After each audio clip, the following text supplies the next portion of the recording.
जय श्री कृष्ण। राधे राधे। आज हम श्रीमद् भागवत गीता जी के अंतिम अध्याय अथवा 18वें अध्याय का अध्ययन करेंगे। 18वां अध्याय, ओम श्री परमात्मने नमः। उसके उपरांत अर्जुन बोले, हे महाबाहो, हे अंतर्यामिन, हे वासुदेव, मैं संन्यास और त्याग के तत्व को पृथक पृथक जानना चाहता हूँ। इस प्रकार अर्जुन के पूछने पर श्री कृष्ण भगवान बोले, हे अर्जुन, कितने ही पंडित जन तो काम्य कर्मों के त्याग को संन्यास जानते हैं और कितने ही विचार कुशल पुरुष सब कर्मों के फल के त्याग को त्याग कहते हैं, तथा कई एक विद्वान ऐसे कहते हैं कि कर्म सभी दोष युक्त है, इसलिए त्यागने के योग्य हैं, और दूसरे विद्वान ऐसे कहते हैं कि यज्ञ, दान और तप रूप कर्म त्यागने योग्य नहीं है। परंतु हे अर्जुन, उस त्याग के विषय में तू मेरे निश्चय को सुन। हे पुरुष श्रेष्ठ, वह त्याग सात्विक, राजस और तामस ऐसे तीनों प्रकार का ही कहा गया है, तथा यज्ञ, दान और तप रूप कर्म त्यागने के योग्य नहीं है, किंतु वह निस्संदेह करना कर्तव्य है, क्योंकि यज्ञ, दान और तप यह तीनों ही बुद्धिमान पुरुषों को पवित्र करने वाले हैं। इसलिए हे पार्थ, यह यज्ञ, दान और तप रूप कर्म तथा और भी संपूर्ण श्रेष्ठ कर्म आसक्ति को, फलों को त्याग कर अवश्य करने चाहिए। ऐसा मेरा निश्चय किया हुआ उत्तम मत है। और हे अर्जुन, नियत कर्म का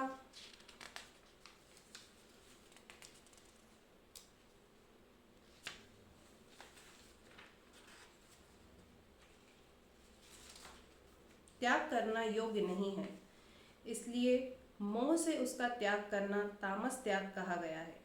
यदि कोई मनुष्य जो कुछ कर्म है वह सभी दुख रूप है ऐसे समझकर शारीरिक क्लेश के भय से कर्मों का त्याग कर दे, तो वह पुरुष उस राजस त्याग को करके भी त्याग के फल को प्राप्त नहीं होता है, अर्थात उसका वह त्याग करना व्यर्थ ही होता है। हे अर्जुन, करना कर्तव्य है ऐसे समझकर ही जो शास्त्र विधि से नियत किया हुआ कर्तव्य कर्म आसक्ति को और फल को त्याग कर किया जाता है, वह ही सात्विक त्याग माना गया है। अर्थात कर्तव्य कर्मों को स्वरूप से न त्याग कर उनमें जो आसक्ति और फल का त्यागना है, वही सात्विक त्याग माना गया है। हे अर्जुन, जो पुरुष अकल्याणकारक कर्म से तो द्वेष नहीं करता है और कल्याणकारक कर्म में आसक्त नहीं होता है, वह शुद्ध सत्व गुण से युक्त हुआ पुरुष संशय रहित, ज्ञानवान और त्यागी है, क्योंकि देहधारी पुरुष के द्वारा संपूर्णता से सब कर्म त्यागे जाने को शक्य नहीं है। इससे जो पुरुष कर्मों के फल का त्यागी है, वही त्यागी है ऐसे कहा जाता है। सकामी पुरुष के कर्म का ही अच्छा, बुरा और मिला हुआ ऐसे 3 प्रकार का फल मरने के पश्चात भी होता है, और त्यागी पुरुषों के कर्मों का फल किसी काल में भी नहीं होता, क्योंकि उनके द्वारा होने वाले कर्म वास्तव में कर्म नहीं है। हे महाभाहो, संपूर्ण कर्मों की सिद्धि के लिए अर्थात संपूर्ण कर्मों के सिद्ध होने में यह 5 हेतु सांख्य सिद्धांत में कहे गए हैं, उनको तू मेरे से भली प्रकार जान। हे अर्जुन, इस विषय में आधार और कर्ता तथा न्यारे न्यारे करण और नाना प्रकार की न्यारी न्यारी चेष्टा एवं वैसे ही 5वां हेतु देव कहा गया है, क्योंकि मनुष्य मन, वाणी और शरीर से शास्त्र के अनुसार अथवा विपरीत जो भी कुछ कर्म आरंभ करता है, उसके यह 5 ही कारण हैं। परंतु ऐसा होने पर भी जो पुरुष अशुद्ध बुद्धि होने के कारण उस विषय में केवल शुद्ध स्वरूप आत्मा को करता देखता है, वह मलिन बुद्धि वाला अज्ञानी यथार्थ नहीं देखता है। हे अर्जुन, जिस पुरुष के अंतःकरण में मैं करता हूँ ऐसा भाव नहीं है, तथा जिसकी बुद्धि सांसारिक पदार्थों में और संपूर्ण कर्पों में लिपायमान नहीं होती, वह पुरुष इन सब लोगों को मारकर भी वास्तव में न तो मरता है और न पाप से बंधता है। हे भारत, ज्ञाता, ज्ञान और ज्ञेय ये तीनों तो कर्म के प्रेरक हैं, अर्थात इन तीनों के संयोग से तो कर्म में प्रवृत्त होने की इच्छा उत्पन्न होती है। और कर्ता, करण और क्रिया, यह तीनों कर्म के संग्रह हैं, अर्थात इन तीनों के संयोग से कर्म बनता है। उन सब में ज्ञान और कर्म तथा कर्ता भी गुणों के भेद से सांख्य शास्त्र में तीन तीन प्रकार से कहे गए हैं, उनको भी तू मेरे से भली प्रकार जान। हे अर्जुन, जिस ज्ञान से मनुष्य पृथक पृथक सब भूतों में एक अविनाशी परमात्म भाव को विभाग रहित समभाव से स्थित देखता है, उस ज्ञान को तू सात्विक जान।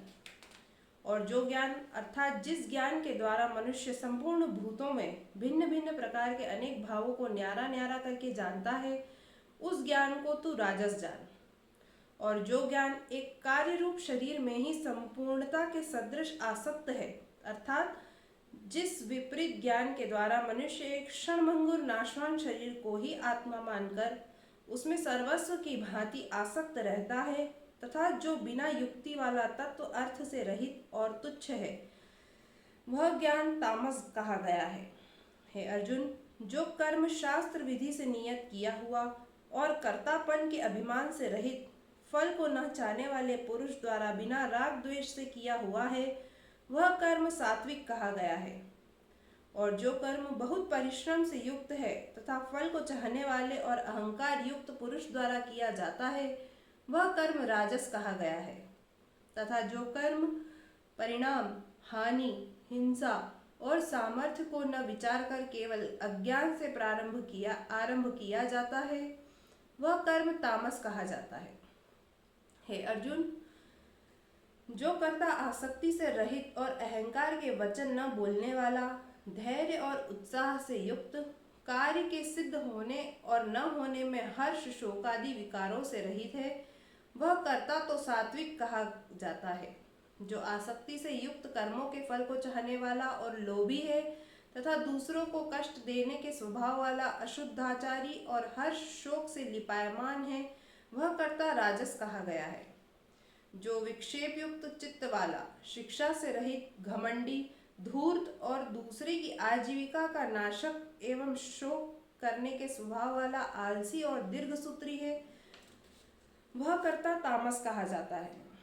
हे अर्जुन, तू बुद्धि का और धारण शक्ति का भी गुणों के कारण तीन प्रकार का भेद संपूर्णता से विभाग पूर्वक मेरे से कहा सुन। हे पार्थ, प्रवृत्ति मार्ग और निवृत्ति मार्ग को तथा कर्तव्य और अकर्तव्य को, एवं भय और अभय को तथा बंधन और मोक्ष को जो जिस बुद्धि तत्व से जानती है, वह बुद्धि तो सात्विकी है। हे पार्थ, जिस बुद्धि के द्वारा मनुष्य धर्म और अधर्म तथा कर्तव्य और अकर्तव्य को भी यथार्थ नहीं जानता, वह बुद्धि राजसी है। और हे अर्जुन, जो तमोगुण से आवृत हुई बुद्धि धर्म को धर्म ऐसा मानती है तथा और भी संपूर्ण अर्थों को विपरीत ही मानती है, वह बुद्धि तामसी है। हे पार्थ, ध्यान योग के द्वारा जिस अव्यभिचारिणी धारणा से मनुष्य मन, प्राण और इंद्रियों की क्रियाओं को धारण करता है, वह धारणा तो सात्विकी है। और हे पृथापुत्र अर्जुन, फल की इच्छा वाला मनुष्य अति आसक्ति से जिस धारणा के द्वारा धर्म, अर्थ और कामों को धारण करता है, वह धारणा राजसी है। तथा हे पार्थ, दुष्ट बुद्धि वाला मनुष्य जिस धारणा के द्वारा निद्रा, भय, चिंता और दुख को एवं उन्मत्तता को भी नहीं छोड़ता है, अर्थात धारण किए रहता है, वह धारणा तामसी है। हे अर्जुन, अब सुख भी तू तीन प्रकार का मेरे से सुन। हे भरत श्रेष्ठ, जिस सुख में साधक पुरुष भजन, ध्यान और सेवादि के अभ्यास से रमण करता है और दुखों के अंत को प्राप्त होता है, वह सुख प्रथम साधन के आरंभ काल में यद्यपि विष के सदृश भासता है, परंतु परिणाम में अमृत के तुल्य है। इसलिए जो भगवत विषयक बुद्धि के प्रसाद से उत्पन्न हुआ सुख है, वह सात्विक कहा गया है। जो सुख विषय और इंद्रियों के संयोग से होता है, वह यद्यपि भोग काल में अमृत के सदृश भासता है, परंतु परिणाम में विष के सदृश है, इसलिए वह सुख राजस कहा गया है। तथा जो सुख भोग काल में और परिणाम में भी आत्मा को मोहने वाला है, वह निद्रा, आलस्य और प्रमाद से उत्पन्न हुआ सुख तामस कहा गया है। और है अर्जुन, पृथ्वी में या स्वर्ग में अथवा देवताओं में ऐसा वह कोई भी प्राणी नहीं है कि जो इन प्रकृति से उत्पन्न हुए तीनों गुणों से रहित हो, क्योंकि यावन मात्र सर्व जगत त्रिगुणमयी माया का ही विकार है। इसलिए है परंतप, ब्राह्मण, क्षत्रिय और वैश्यों के तथा शूद्रों के भी कर्म स्वभाव से उत्पन्न हुए गुणों करके विभक्त किए गए हैं, अर्थात पूर्वकृत कर्मों के संस्कार रूप स्वभाव से उत्पन्न हुए गुणों के अनुसार विभक्त किए गए हैं। उनमें अंतःकरण का निग्रह, इंद्रियों का दमन, बाहर भीतर की शुद्धि, धर्म के लिए कष्ट सहन करना और क्षमा भाव एवं मन, इंद्रियां और शरीर की सरलता, आस्तिक बुद्धि, शास्त्र विषय ज्ञान और परमात्म तत्व का अनुभव भी, ये तो ब्राह्मण के स्वाभाविक कर्म हैं। शूरवीरता, तेज, धैर्य, चतुरता और युद्ध में भी न भागने का स्वभाव एवं दान और स्वाभिमान अर्थात निस्वार्थ भाव से सबका हित सोचकर शास्त्राज्ञानुसार शासन द्वारा प्रेम के सहित पुत्र तुल्य प्रजा को पालन करने का भाव, ये सब क्षत्रिय के स्वाभाविक कर्म हैं। खेती, गोपालन और क्रय विक्रय, सत्य व्यवहार, ये वैश्य के स्वाभाविक कर्म हैं। और सब वर्णों की सेवा करना, यह शूद्र का भी स्वाभाविक कर्म है। एवं इस अपने अपने स्वाभाविक कर्म में लगा हुआ मनुष्य भगवत प्राप्ति रूप परम सिद्धि को प्राप्त होता है। परंतु जिस प्रकार से अपने स्वाभाविक कर्म में लगा हुआ मनुष्य परम सिद्धि को प्राप्त होता है, उस विधि को तू मेरे से सुन। हे अर्जुन, जिस परमात्मा से सर्वभूतों की उत्पत्ति हुई है और जिससे यह सर्व जगत व्याप्त है, उस परमेश्वर को अपने स्वाभाविक कर्म द्वारा पूजकर मनुष्य परम सिद्धि को प्राप्त होता है। इसलिए अच्छी प्रकार आचरण किए हुए दूसरे के धर्म से गुण रहित भी अपना धर्म श्रेष्ठ है, क्योंकि स्वभाव से नियत किए हुए स्वधर्म रूप कर्म को करता हुआ मनुष्य पाप को नहीं प्राप्त होता। अतएव हे कुंती पुत्र, दोष युक्त भी स्वाभाविक कर्म को नहीं त्यागना चाहिए, क्योंकि धुएं से अग्नि के सदृश सब ही कर्म किसी न किसी दोष से आवृत हैं। हे अर्जुन, सर्वत्र आसक्ति रहित, बुद्धि वाला, स्पृहा रहित और जीते हुए अंतःकरण वाला पुरुष सांख्य योग के द्वारा भी परम नैष्कम कर्म सिद्धि को प्राप्त होता है, अर्थात क्रिया रहित शुद्ध सच्चिदानंद घन परमात्मा की प्राप्ति रूप परम सिद्धि को प्राप्त होता है। इसलिए हे कुंती पुत्र, अंतःकरण की शुद्धि रूप सिद्धि को प्राप्त हुआ पुरुष जैसे सांख्य योग के द्वारा सच्चिदानंद घन ब्रह्मा को प्राप्त होता है, तथा जो तत्व ज्ञान की परानिष्ठा है, उसको भी तू मेरे से संक्षेप में जान। हे अर्जुन, विशुद्ध बुद्धि से युक्त, एकांत और शुद्ध देश का सेवन करने वाला तथा मिताहारी, जीते हुए मन, वाणी, शरीर वाला और दृढ़ वैराग्य को भली प्रकार प्राप्त हुआ पुरुष निरंतर ध्यान योग के परायण हुआ, सात्विक धारणा से अंतःकरण को वश में करके तथा शाब्दादिक विषयों को त्याग कर और राग द्वेषों को नष्ट करके तथा अहंकार, बल, घमंड, काम, क्रोध और संग्रह को त्याग कर ममता रहित और शांत अंतःकरण हुआ सच्चिदानंद घन ब्रह्म में एक ही भाव से होने के लिए योग्य होता है। फिर वह सच्चिदानंद घन ब्रह्म में एक ही भाव से स्थित हुआ प्रसन्न चित्त वाला पुरुष न तो किसी वस्तु के लिए शोक करता है और न किसी की आकांक्षा ही करता है, एवं सब भूतों में संभाव हुआ मेरी पराभक्ति को प्राप्त होता है। उस पराभक्ति के द्वारा मेरे को तत्व से भली प्रकार जानता है कि मैं जो और जिस प्रभाव वाला हूँ, तथा उस भक्ति से मेरे को तत्व से जानकर तत्काल ही मेरे में प्रवेश हो जाता है, अर्थात अनन्य भाव से मेरे को प्राप्त हो जाता है। फिर उसकी दृष्टि में मुझ वासुदेव के सिवा और कुछ भी नहीं रहता। मेरे परायण हुआ निष्काम कर्मयोगी तो संपूर्ण कर्मों को सदा करता हुआ भी मेरी कृपा से सनातन अविनाशी परम पद को प्राप्त हो जाता है। इसलिए हे अर्जुन, तू सब कर्मों को मन से मेरे में अर्पण करके मेरे परायण हुआ समत्व बुद्धि रूप निष्काम कर्म योग का अवलंबन करके निरंतर मेरे में चित्त वाला हो। इस प्रकार तू मेरे में निरंतर मन वाला हुआ मेरी कृपा से जन्म मृत्यु आदि सब संकटों को अनायास ही तर जाएगा। और यदि अहंकार के कारण मेरे वचनों को नहीं सुनेगा तो नष्ट हो जाएगा, अर्थात परमार्थ से भ्रष्ट हो जाएगा। जो तू अहंकार को अवलंबन करके ऐसा मानता है कि मैं युद्ध नहीं करूंगा, तो यह तेरा निश्चय मिथ्या है, क्योंकि क्षत्रियपन का स्वभाव तेरे को जबरदस्ती युद्ध में लगा देगा। हे अर्जुन, जिस कर्म को तू मोह से नहीं करना चाहता है, उसको भी अपने पूर्वकृत स्वाभाविक कर्म से बंधा हुआ परवश होकर करेगा। क्योंकि हे अर्जुन, शरीर रूप यंत्र में आरूढ़ हुए संपूर्ण प्राणियों को अंतर्यामी परमेश्वर अपनी माया से उनके कर्मों के अनुसार भ्रमाता हुआ सब भूत प्राणियों के हृदय में स्थित है।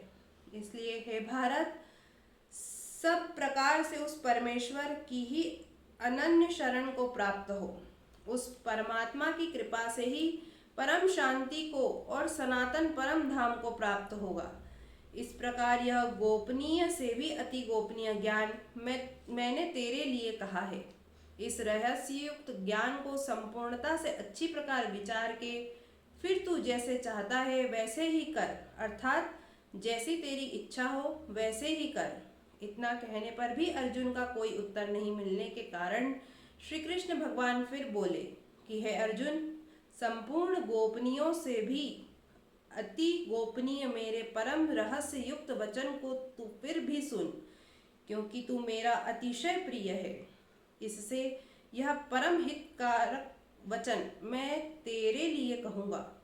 हे अर्जुन, तू केवल मुझ सच्चिदानंद घन वासुदेव परमात्मा में ही अनन्य प्रेम से नित्य निरंतर अचल मन वाला हो और मुझ परमेश्वर को ही अतिशय श्रद्धा भक्ति सहित निष्काम भाव से नाम गुण और प्रभाव के श्रवण कीर्तन मनन और पठन पाठन द्वारा निरंतर भजने वाला हो, तथा मेरा शंख चक्र गदा पद्म और किरीट कुंडल आदि भूषणों से युक्त पीतांबर वनमाला और कौस्तुभ मणिधारी विष्णु का मन वाणी और शरीर के द्वारा सर्वस्व अर्पण करके अतिशय श्रद्धा भक्ति और प्रेम से विल्हता पूर्वक पूजन करने वाला हो, और मुझ सर्वशक्तिमान विभूति बल ऐश्वर्य माधुर्य गंभीरता उदारता वात्सल्य और सूर्यदयता आदि गुणों से संपन्न सबके आश्रय रूप वासुदेव को विनय भाव पूर्वक भक्ति सहित साष्टांग दंडवत प्रणाम कर। ऐसा करने से तू मेरे को ही प्राप्त होगा,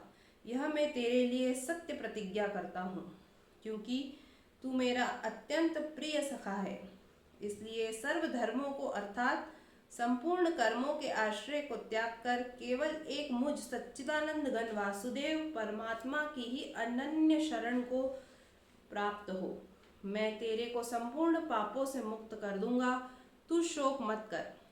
हे अर्जुन, इस प्रकार तेरे हित के लिए कहे हुए इस गीता रूप परम रहस्य को किसी काल में भी न तो तप रहित मनुष्य के प्रति कहना चाहिए और न भक्ति रहित के प्रति तथा न बिना सुनने की इच्छा वाले के ही प्रति कहना चाहिए, एवं जो मेरी निंदा करता है उसके प्रति भी नहीं कहना चाहिए, परंतु जिनमें यह सब दोष नहीं हो ऐसे भक्तों के प्रति प्रेम पूर्वक उत्साह के सहित कहना चाहिए।